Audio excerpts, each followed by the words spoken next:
Estamos abriendo un nuevo bloque a 20 minutos del mediodía en San Rafael. La temperatura a esta hora, 15 grados 8 décimas, la humedad 89%, no hay viento y el cielo cubierto con algo de lluvia en algunos sectores de la ciudad.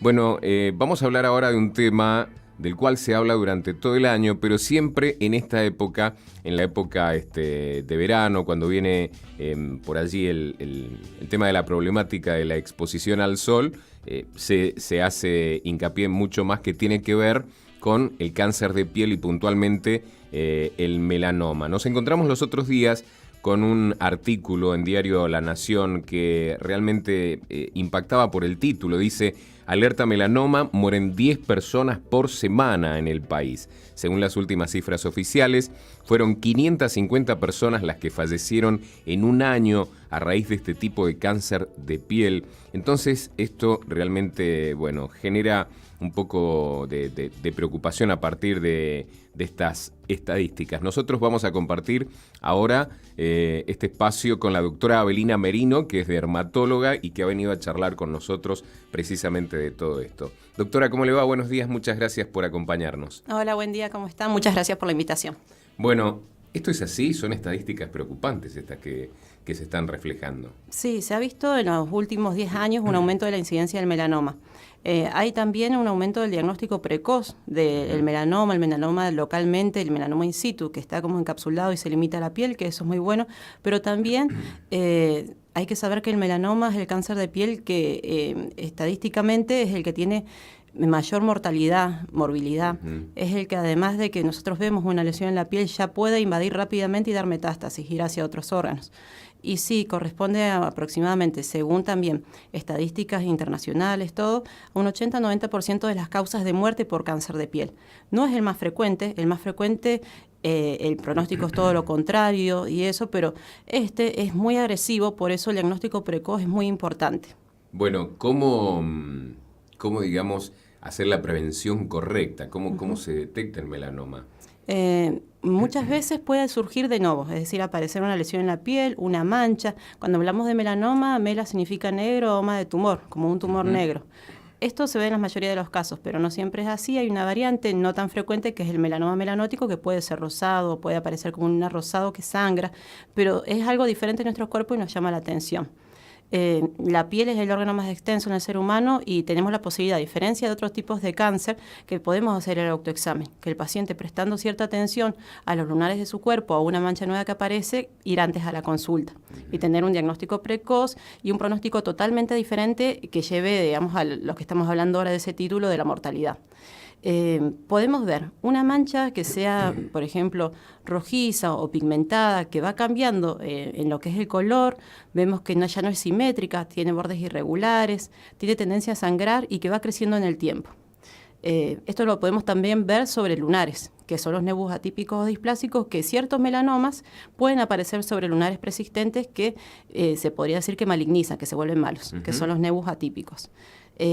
Uno puede hacer el autoexamen, siempre es importante ir al dermatólogo, todo, pero ¿qué podemos hacer desde nuestra casa, desde nuestra familia, cómo cuidar a nuestros hijos? Hay que prestarle atención a todos los lunares, ¿no? Y controlarlos. Sí, eso es importante. A ver si cambian. Sí, como regla podemos ver en las primeras letras del abecedario A, B, C, D, E, cada letra significa una palabra. Vemos en la A la simetría, en la B los bordes, en la C el color, en la D el diámetro y en la E la evolución. Si dividimos en cuadrantes a un lunar y vemos que es asimétrico, eso ya es un signo de malignidad que está cambiando con respecto a otros tipos de lunares. Vemos los bordes no son definidos, son irregulares, no podemos saber si antes el lunar era redondito y ahora ha cambiado de forma, y más en cierta edad que no cambian los lunares, sino que tenemos los mismos de antes y no nos salen más. Claro. En el color suelen ser de un tipo de marrón más claro, todo, pero no suelen tener varios colores. No un borde que termina, por ejemplo, esfumado o más negro. Lunares que midan más de 6 milímetros tienen más chances de cambiar. Lunares de nacimiento que midan más de 20 centímetros, que son los nebus melanocíticos congénitos gigantes, o que para que uno se dé más cuenta más rápido, que tienen más del tamaño de la palma en un adulto, que sería más de 20 centímetros. Esos lunares siempre deben chequearse, porque tienen la edad de la persona y han estado mucho tiempo en nuestro cuerpo y pueden cambiar según la localización donde se encuentren. Exacto. Y en la evolución, un lunar que sangra, que pica, que duele, que aumentó mucho de su tamaño o cambió mucho el color, nos trae antes a la consulta. Eso es el ABC de los lunares y es como ver en una mancha nueva, que sería como un lunar nuevo que parece que salieron para que se entendiera más fácil, o un lunar preexistente, ese cambio nos trae antes a la consulta. ¿Hay alguna edad donde se presenten este tipo de patologías con mayor, digamos, persistencia? Anteriormente, porque habíamos dicho que los últimos 10 años ha aumentado la incidencia y han cambiado muchas cosas, anteriormente se veían personas más de 45, 50 años, pero ahora se ha visto muchos casos en jóvenes, desde los 20 años. ¿Por qué se debe esto? A la exposición solar intermitente intensa. No es la exposición solar crónica que después vemos en nuestros abuelos muchas veces, lesiones precancerosas o escamosas, que son otro tipo de cáncer de piel con pronóstico más bueno, es decir.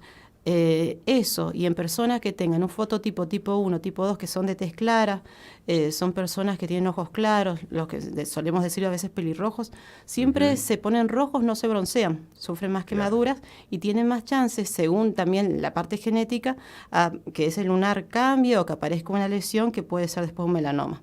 También los antecedentes familiares son importantes. Las personas ¿sí? que tienen antecedentes en un familiar, sobre todo de primer grado, ¿Hay madre, padre. en esto? Sí, eso es muy importante porque no cualquier persona va a hacer un melanoma.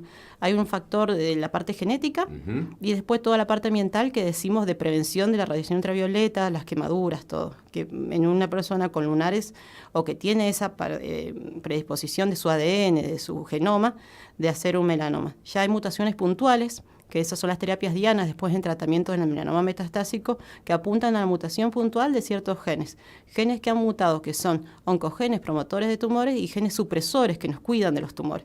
Ambos se encuentran mutaciones puntuales y las terapias dirigidas van contra esos genes. Y cada vez hay más mutaciones porque el melanoma va cambiando y cada vez encuentra más vías para escapar a los tratamientos. Claro. Por eso hablamos de la mortalidad. Bueno, y en esto siempre se insiste con los cuidados ya en esta época de la exposición al sol, que indudablemente tiene una incidencia, digamos, vital en todo esto.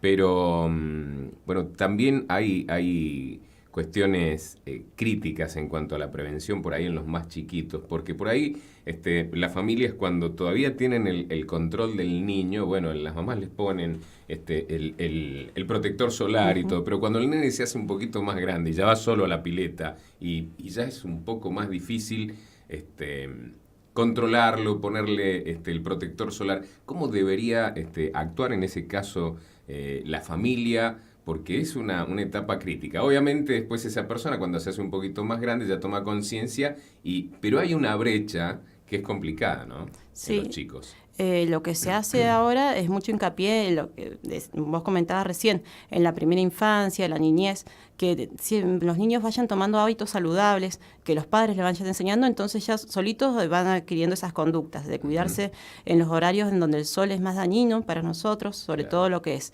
entre las 11 y 17 horas. Esto es cerca de acá de la montaña, que el sol aparece más tarde, se esconde más tarde, si no se dice 10, 16 horas, pero sería básicamente mediodía y siesta, tratar de evitarlo, o si estamos al aire libre, permanecer en la sombra. El uso adecuado de protector solar lo tenemos que colocar aproximadamente 20-30 minutos antes de exponernos al sol. Ahora empieza todo lo que es el verano, vacaciones de niños, vacaciones en general en familia. Todos quieren tomar sol, el sol tiene su parte buena. Van a la colonia. Y ahí muchas veces no está el papá o la mamá para ponerle el protector que solito solar. sepa o pida ayuda, si es muy chiquitito, al que esté a cargo de ellos, todo, y se coloca el protector. 20 minutos, media hora antes, y a las 2 horas hay que renovarlo. En caso que no esté expuesto el sol, bueno, no se coloca nuevamente a las 2 horas, pero vuelve a salir al aire libre y se vuelve a colocar. Preferimos que esté a la sombra, en esos horarios que decimos que la radiación genera más daño, y cuidarnos también en medidas de fotoprotección, fotoeducación con vestimenta. El uso de anteojos de C con filtro de certificación de radiación ultravioleta, gorros o sombreritos. En las mujeres ya más grandes van la opción de la capelina, esas cosas van ayudando también mucho. Doctora, hay factores determinados de protector para cada piel, ¿no? Sí. Para cada tipo de piel. Nosotros debemos leer la etiqueta. Muchas veces si uno pregunta, en la farmacia a la que vaya le van a orientar. También está en el supermercado, entonces uno solito tiene que empezar a leer la etiqueta y ver qué significa lo que dice. Generalmente encontramos las letras FPS, que significa factor de protección solar, y un número.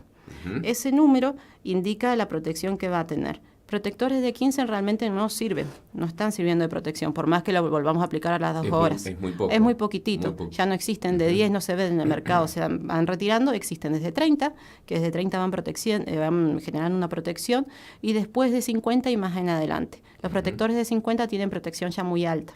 Claro. Y serían los adecuados en las personas que se queman fácilmente. De y piel en los muy blanca, muy digamos. blanco, que nunca se broncea, sino que enseguida se pone en rojo y tienen más riesgo de sufrir el daño del sol, y en los niños. Usar protectores de 50 en adelante y la correcta aplicación. Y la correcta aplicación es esta, ponerlo cada 2 horas. Saber que sí, que el efecto se termina cerca de las 2 horas y hay que reaplicarlo. Claro. Que muchas veces uno piensa se puso una sola vez, salió y ya está. Y más sobre todo si se meten a la pileta, transpiran todo, porque se va corriendo el protector también. ¿Cómo está, doctora, el tema de los casos puntualmente acá en San Rafael, de lo que ustedes advierten en sus consultorios respecto de esta problemática? Yo trabajo en la parte pública y en la privada. En mi consultorio, en el Hospital Chestacó. Aproximadamente, yo vivía en Mendoza, desde que estoy viviendo acá hace 2 años, yo ya he visto aproximadamente 12 casos de melanoma. La mayoría del hospital no han venido a la consulta puntual por un melanoma.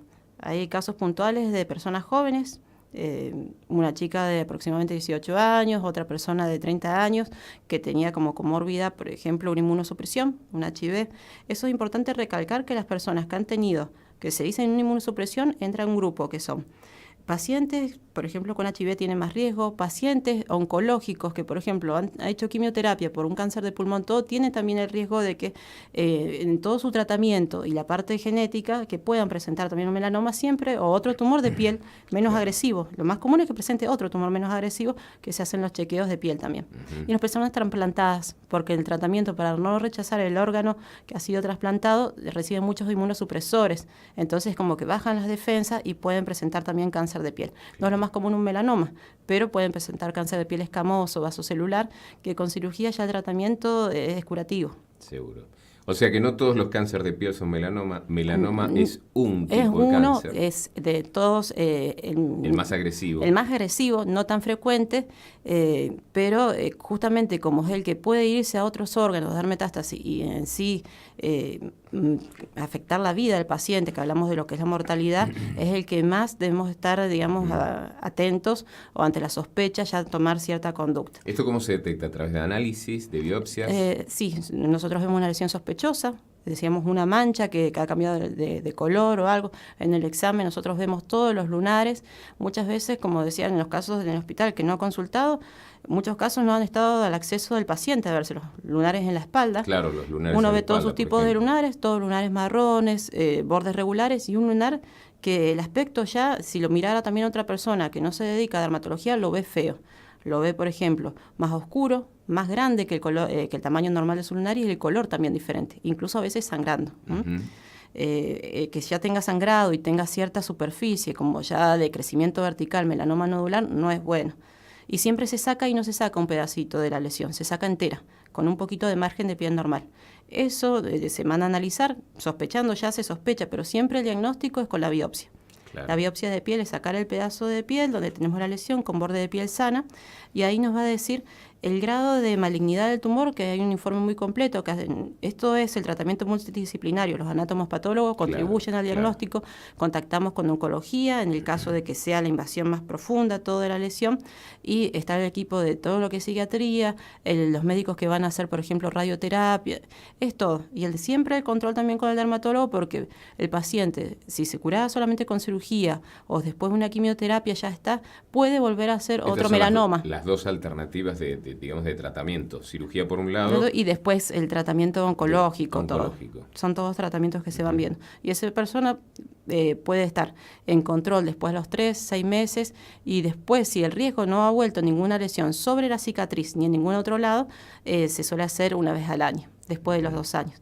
Y está Pero esa puede persona ser una patología que vuelva sobre la cicatriz o en otro lugar, porque tiene la predisposición genéticamente esa persona el organismo tiene la predisposición de hacerlo. Por eso luego que se hace la biopsia, según cómo nos den el informe, vemos si son es un melanoma grueso o fino, que eso es más en detalle hasta dónde llega la última célula en una medición. Claro. En la piel de malignidad, siempre se amplían los bordes por la recurrencia local que pueda haber. Eso es todo con protocolos de normas internacionales. Sin duda que los tiempos han cambiado, ha cambiado todo esto que tiene que ver con el cambio climático, ha habido cambios en la capa de ozono, eso impacta sin duda en la percepción que nosotros tenemos del sol. Y bueno, ustedes tienen de esto algún tipo de no sé si llamarle registro, pero sí de conocer cómo han ido evolucionando estos cambios en los últimos años, de qué manera han ido afectando y cambiando, digamos, estas cosas. Sí, como hablábamos de los factores de riesgo, por qué ha aumentado, justamente la disminución de la capa de ozono permite que llegue más radiación. Tenemos diferentes radiaciones ultravioletas, la A, la B y la C y los infrarrojos. La A y la B son los que nos están produciendo el daño en la piel y cada vez pasan más, por eso los cuidados de principalmente mediodía y siesta, evitarlo, estar a la sombra, todo. Y también que además de la disminución de la capa de ozono, que hacemos muchas más actividades al aire libre. Justamente hay mucha gente que disfruta del sol. Por una parte se entiende, porque que no quede el concepto que el sol nos hace mal. El sol tiene partes buenas, nos pone de buen humor, libera endorfinas, nos ayuda a la síntesis de la vitamina D para absorber, digamos, bien el calcio, todo. Pero siempre teniendo lo que vos nos remarcabas, los cuidados del sol, desde la infancia, que los padres le vayan inculcando a los niños esos hábitos. Después ese mismo niño lo va a ir haciendo solito cuando sea más grande y lo va a aplicar a sus hijos. Y así podemos prevenir estos daños o la mortalidad que se está viendo con el melanoma. Así es. Doctora Avelina Merino, le agradecemos la participación, que nos haya acompañado y bueno, la vamos a tener en cuenta para próximas consultas sobre este tema. Bueno, muchas gracias a ustedes por la invitación y por tocar este tema que es muy importante. Siempre de lo que es dermatología, antes de empezar el verano es muy bueno que se explique todo lo que es el cuidado del sol, hablar de lo que es el cáncer de piel, porque no hay que tener miedo, claro, porque muchas veces no se quiere nombrar la palabra cáncer, pero el diagnóstico precoz es curativo. Muy bien, muchísimas gracias. Gracias a ustedes. Estamos a 2 minutos del mediodía, les proponemos ahora una nueva pausa y ya volvemos.